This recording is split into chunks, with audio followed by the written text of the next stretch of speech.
우리의 삶 속에서 새 일을 행하시는 그 주님을 찬양하시기 바랍니다. 우리 옆 사람들과 이렇게 인사하겠습니다. 화평케 하는 자가 복이 있습니다.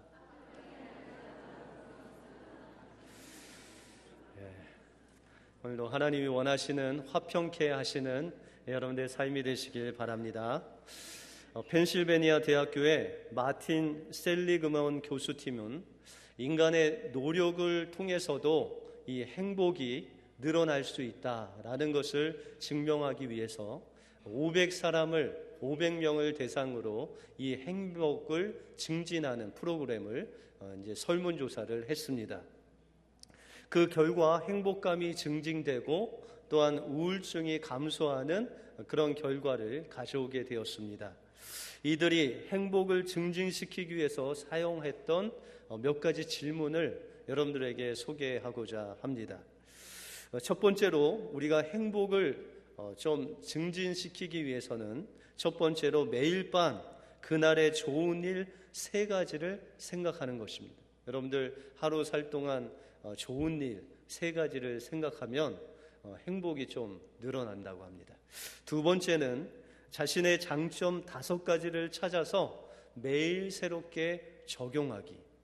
세 번째는 남에게 기억되고 싶은 자신의 모습 적어보기. 5번째는 한 가지 일을 반복하지 않고 다양한 일을 해보기. 6번째는 인생에서 가장 즐거웠던 일을 생각하기. 마지막으로는 10년 뒤에 가장 잘 될 나의 모습을 그려보기. 이 7가지를 질문을 하고 그렇게 실천을 해보니까 실제로 행복이 늘어나고 우울증이 감소되는 그런 결과를 가지고 왔다고 합니다. 우리 인간의 행복은 작은 연습의 총합이라고 할 수 있습니다. 다시 말해서 우리가 마음을 어떻게 먹느냐에 따라서 우리의 마음의 행복이 늘어날 수도 있고 줄어들 수도 있다는 것입니다. 우리가 실내로 여러분들 잠자리에 들기 전에 자녀들에게 가서 기도 한번 해주고 꼭 한번 안아주고 잠에 드는 거. 또 아침밥은 꼭 챙겨 먹되 혼자 먹는 것이 아니라 가족끼리 또 다른 사람들하고 챙겨 먹고, 또한 집에 들어설 때 얼굴을 좀 펴고 들어가는 것. 이렇게 작은 것 하나 우리가 실천할 때 우리의 삶 속에 우리의 마음의 행복이 늘어날 수 있다는 것입니다. 그런데 우리 믿는 자들에게도 이런 남모를 행복이 있다는 거예요. 여러분들 어려운 일을 막 당했어요. 아주 어려운 일을 당했는데 마음이 편할 때 있으세요? 어려운 일은 당했는데 마음이 편하다. 아니면 여러분들 예전에 목욕탕 갔는데 열탕이라는 곳이 있잖아요. 너무 오래돼서 생각이 안 났어요.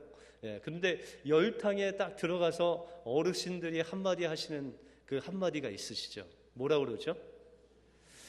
뜨거워 그러나요? 시원하다 그러죠? 여러분들 어떻게 그 열탕에 들어갔는데 시원할 수 있죠? 바로 그것이 우리 믿는 사람들이 어려움을 당했는데 마음이 편한 이 역설적인 이 표현이 바로 주님이 주신 평화 때문에 그렇습니다.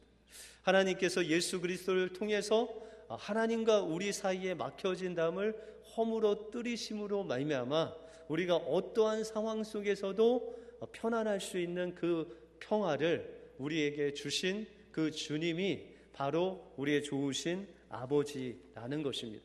하나님이 주신 이 평화를 또한 다른 사람에게 나눠줄 수 있는 자를 하나님께서는 오늘 복되다라고 말씀하고 있습니다. 그러면 하나님이 원하시는 화평케 하는 자는 어떤 사람이고, 하나님이 원하시는 이 화평케 하는 자가 받을 복이 무엇인지 오늘 본문을 통해서 살펴보겠습니다. 먼저 화평케 하는 자는 하나님과 화평한 사람이 바로 화평케 하는 사람입니다. 오늘 본문에 보시면 화평케 하는 자는 복이 있다라고 했을 때 이 화평케 하는 자라는 헬라어가 바로 호이 에이레노 포이오이라는 단어입니다. 이것은 어떤 화평에 속하다라는 의미보다는 화평을 만들어내다, 화평을 실천하다라는 그런 의미가 있습니다. 다시 말해서 하나님께서 함께 하시면 우리는 화평을 실천할 뿐만 아니라 화평을 만들어낼 수 있다라고 그렇게 말씀하고 있습니다. 그런데 이 화평이라는 단어는 원래 내가 있어야 할 자리에 있을 때 하나님이 주시는 마음입니다. 여러분들 어떤 자리에 갔는데 아주 제일 낮은 하석에 내가 앉아 있으면 마음이 편안할까요? 불안할까요? 네, 그런 밑자리에 안 앉아봐서 모르세요? 그러면은 내가 갔는데 제일 상석에 앉아 있어요. 그럼 마음이 좀 불안할까요? 편할까요? 예, 불안하죠. 여러분들 내가 앉아야 할 자리 밑에 앉으면 좀 마음이 괜찮아요. 그런데 내가 앉아야 할 자리 이상으로 앉아 있으면 내 마음이 불안해진다는 것입니다. 다시 말해서 인간은 하나님께서 원하시는 자리가 있었습니다. 아담에게도 아담이 있어야 할 자리가 있었고 하와에게도 하와가 있어야 될 자리가 있었다는 것입니다. 아담은 하나님께서 그에게 많은 동물과 만물을 맡겨주시면서 그의 이름을 정하고 그를 정복하고 다스리라는 그 자리를 아담에게 주었습니다. 그래서 이 아담은 아침부터 저녁까지 동물들의 이름을 지으면서 그들을 관리하고 다스리는 그 자리에 있었습니다. 여러분들 하와의 자리는 어딜까요? 하와는 아담에게 돕는 배필로 주셨죠. 그래서 이 아내는 늘 남편 곁에 있어야 됩니다. 오늘 아내와 남편 같이 오신 분들은 곁에 앉으셨죠? 예. 그 하와의 자리가 그런 곳이었어요. 그런데 이 하와가 아담 옆에 돕는 자로 있어야 되는데 그가 그 자리에서 그 위치를 떠나서 다른 곳에 있을 때 그에게 어려움이 왔습니다. 다시 말해서 그가 남편 곁에 함께하지 않았을 때, 벗어났을 때 그는 뱀을 만나고 또 하와는 하나님 말씀에 불순종한 자리까지 전락해서 그가 선악과를 먹게 되었다는 것입니다. 그리고 그는 그 선악과를 아담에게 줌으로 인해서 아담과 하와가 하나님 앞에 범죄하게 되었습니다. 우리가 흔히 이 아담과 하와가 하나님 앞에 범죄한 이유가 선악과를 먹어서라고 생각하지만 더 구체적으로 들어가면 그들이 하나님께서 말씀하신 그 말씀을 순종하지 않았을 때 그 마음속에 죄가 들어왔다는 것입니다. 그리고 하나님께서 이 아담과 하와를 찾으십니다. 아담아, 아담아, 내가 어디 있느냐라고 했을 때 아담은 하나님께서 부르실 때 내가 여기 있습니다라고 나갈 수 있었습니다. 다시 말해서 그는 하나님께 응답할 수 있는 그 자리에 서 있었지만 응답할 수 없는 상황이 되었다는 것입니다. 다시 말해서 아담은 있어야 할 자리에 있었으나 그는 있어도 있다고 말할 수 없는 하나님과의 관계가 깨진 그런 상태가 되었다는 것입니다. 바로 이것이 아담과 하와 그 다음에 하나님 사이에 들어온 것이 죄악이라는 것입니다. 이 죄악이 들어와서 우리가 하나님께 가려고 해도 갈 수 없고 하나님이 우리에게 오고 싶지만 올 수 없는 그런 죄의 담이 우리와 하나님 사이에 생겼다는 것입니다. 그래서 누가복음에 보시면 부자와 나사로의 이야기가 나옵니다. 부자는 먹을 것이 많고 늘 그래서 연락하고 늘 파티를 하고 늘 자기가 하고 싶은 것을 마음껏 하고 살았습니다.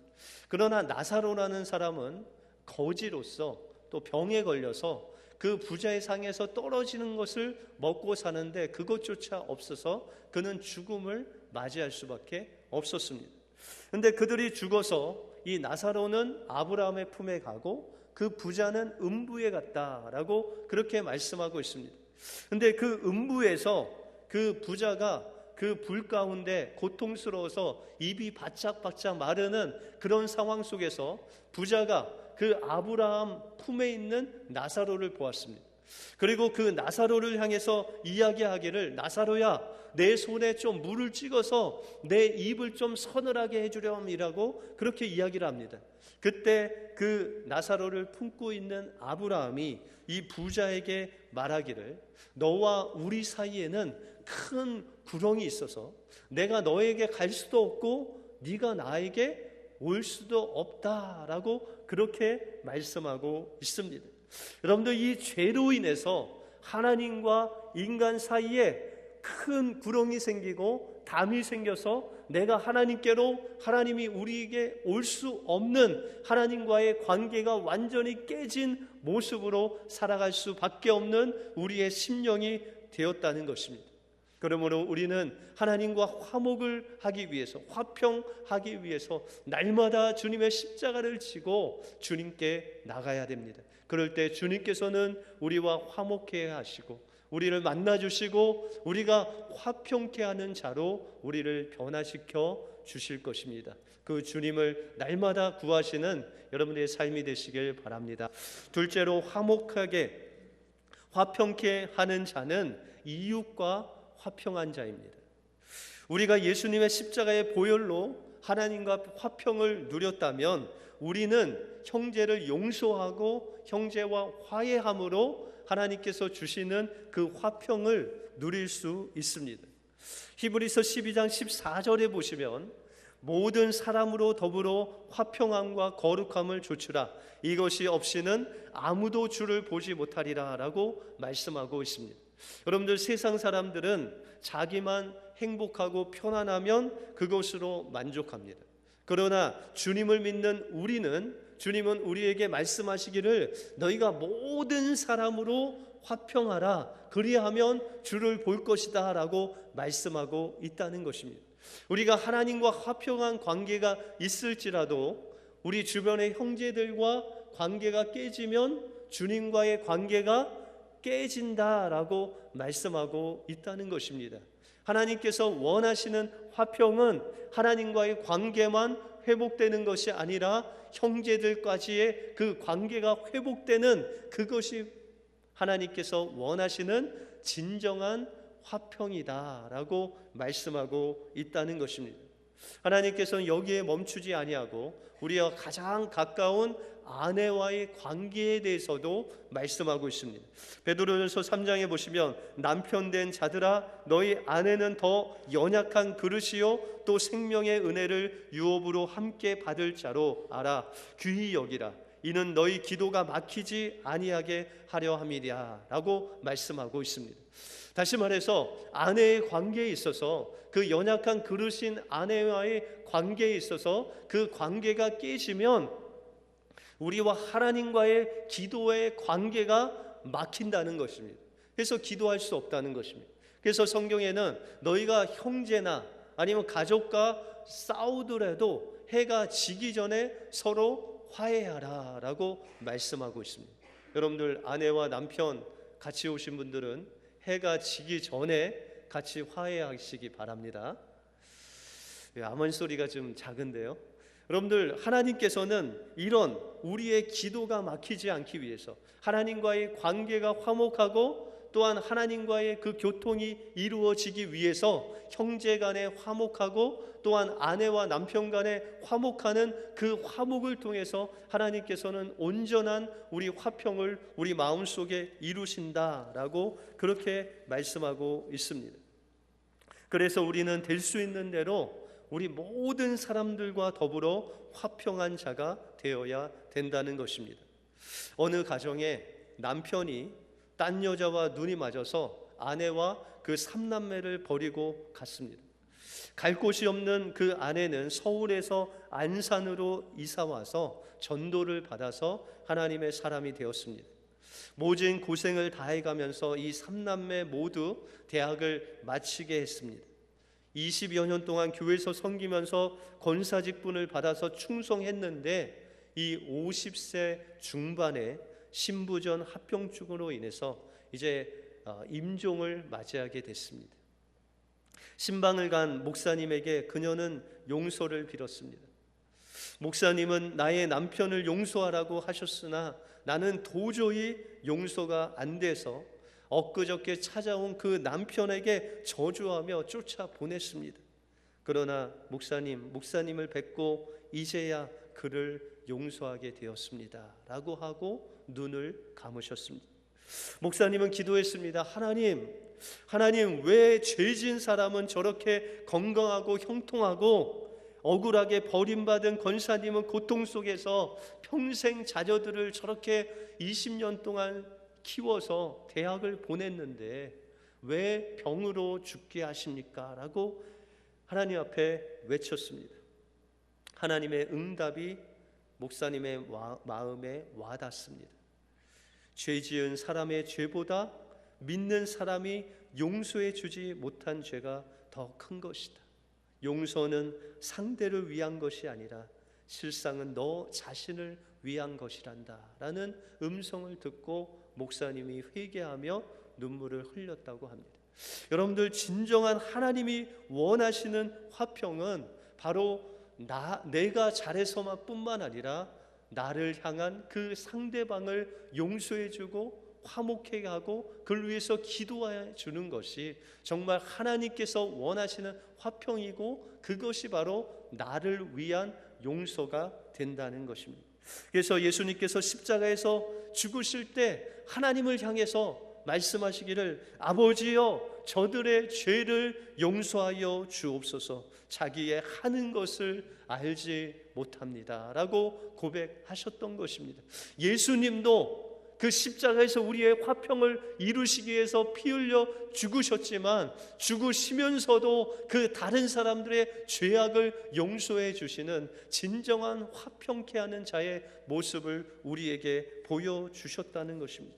하나님은 모든 사람을 사랑하십니다. 그래서 모든 사람을 사랑하시기 때문에 그 독생자를 내어 주심으로 우리의 모든 죄악을 용서하신 것입니다. 주님께서 용서하신 것은 우리가 용서할 수 없는 자도 용서하고, 우리가 정말 미워하고 용서할 수 없는 그 사람을 위해서도 주님께서 십자가에 피 흘려 죽으신 것이라는 것입니다. 그러므로 우리는 그 십자가에 자신을 내어주기까지 사랑하신 주님의 사랑으로 우리를, 형제를 사랑해야 됩니다. 용서해야 됩니다.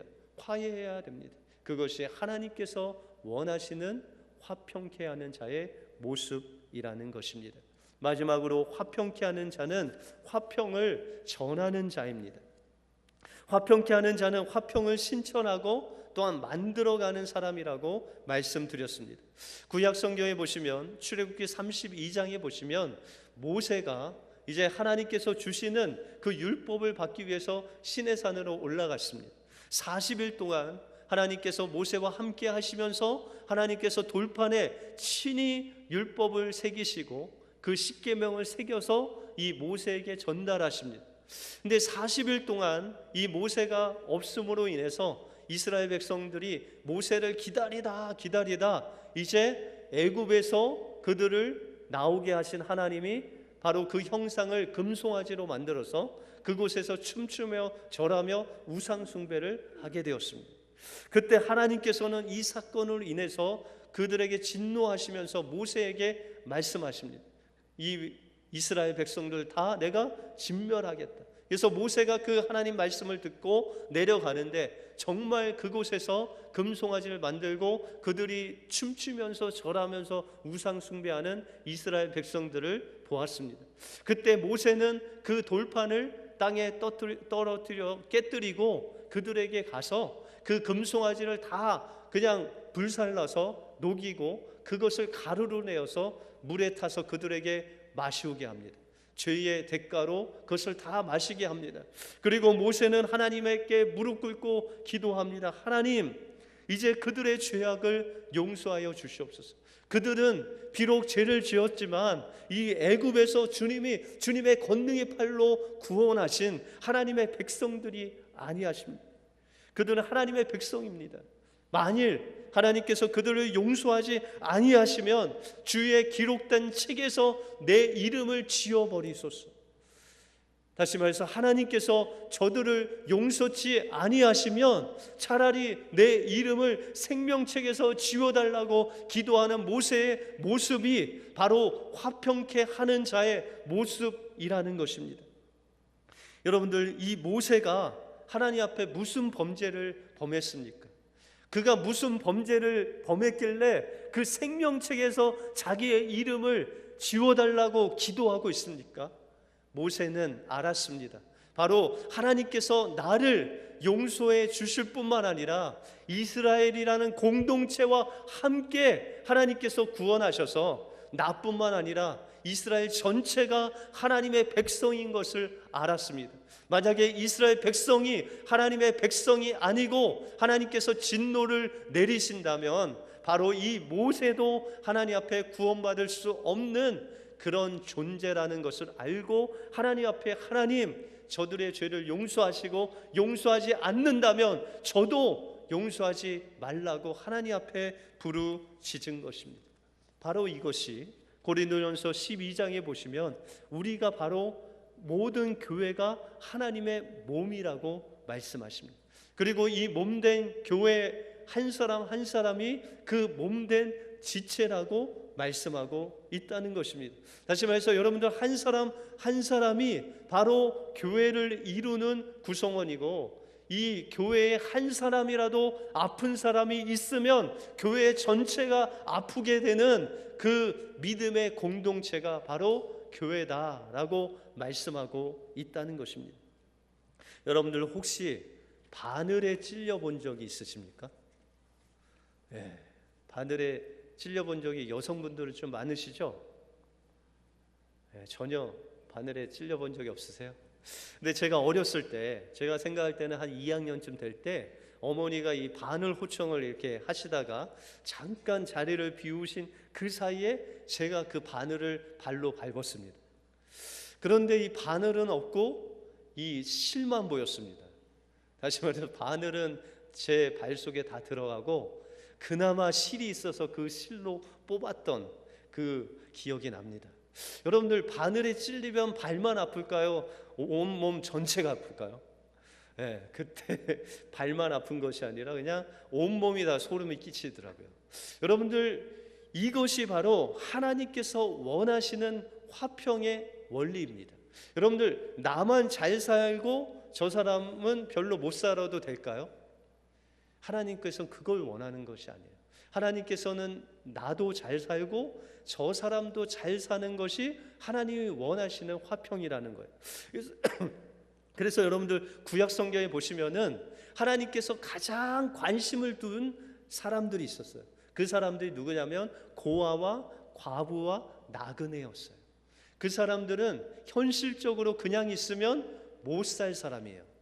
그냥 어려움을 당할 사람이에요. 그래서 하나님께서 그들 위해서 11조를 내게 하셔서 그들을 도우라고 하시고, 추수 때에는 이삭이 떨어지면 그것을 줍지 말고 그들이 주어서 그것을 먹을 수 있도록 도와주라라고 그렇게 말씀하고 있습니다. 그러므로 이 하나님께서는 우리만 화평한 것을 원하시지 아니하고 오늘 성경에 보시면 모든 사람들이 다 하나님의 그 화평을 누리게 하는 것이 바로 하나님이 원하시는 화평케 하는 자에게 원하시는 복이라는 것입니다. 그런데 오늘 성경에 보시면 화평케 하는 자는 복이 있나니 하나님의 아들이라 일컬음을 받을 것이다 라고 말씀하시고 계십니다. 여러분들, 예수님께서 세례를 받으시러 오실 때 세례 요한이 예수님을 바라보면서 고백하기를 보라, 세상 죄를 지고 가는 어린 양이더라 라고 표현하고 있습니다. 그 우리의 모든 죄짐을 짊어지고 세례를 받으시고 물속에 들어가서 올라오실 때 하늘이 열리고 비둘기가, 성령이 비둘기같이 임하시고 하나님께서 하늘에서 소리가 있어 가로되 이는 내 사랑하는 자요 내 기뻐하는 자다라고 말씀하고 있습니다. 바로 주님의 예수 그리스도의 이름을 불러가시면서 이는 내 사랑하는 아들이다 라고 말씀하고 있다는 것입니다. 또한 예수님께서 십자가에서 죽으실 때 주님, 내 영혼을 주님께 부탁합니다 라고 죽으시고 하늘에 해가 가리워지고 무덤이 열리고 땅에 지진이 일어나는 것을 볼 때 한 백부장이 고백하기를 이는 진실로 하나님의 아들이었도다라고 고백하고 있습니다. 여러분들, 예수님의 그 세례 사건과 그 십자가 사건은 모두 우리의 죄를 짊어지는 어린 양의 예수님의 모습을 가리켜 말씀하고 있다는 것입니다. 주님의 그 십자가를 통해서 화평케 하기 위해서, 우리를 위해서 십자가에서 죽으신 그 하나님의 그 모습을 보시면서 하나님께서는 이는 내 사랑하는 아들이고 그는 참 하나님의 아들이라고 일컬음을 얻는, 하나님과 사람에게 하나님의 아들이라고 일컬음을 얻는 주님의 모습을 우리가 볼 수 있다는 것입니다. 하나님께서는 이 주님의 모습과 같이 여러분이 하나님과 사람들 앞에서 이 화평한 일을 위해서 여러분들의 삶을 드리고 기도하고 생명을 드릴 때 하나님께서는 여러분들을 바라보시면서 이는 내 사랑하는 아들이요 내 기뻐하는 자라고 하나님의 아들이라고 일컫는 복을 여러분들에게 주신다는 것입니다. 그것은 바로 하나님과의 화평이 회복되고 형제들과의 화해가 이루어지고 모든 사람을 위해서 중보기도 하면서 화평을 기도하는 그 화평케 하는 자에게 주시는 하나님의 복이라는 것입니다. 여러분들 화목해 하심으로 하나님께서 여러분들을 하나님의 아들이라고 일컫는 복을 누리시는 우리 은혜교회 모든 성도들 되시길 주님의 이름으로 축원드립니다. 기도하겠습니다.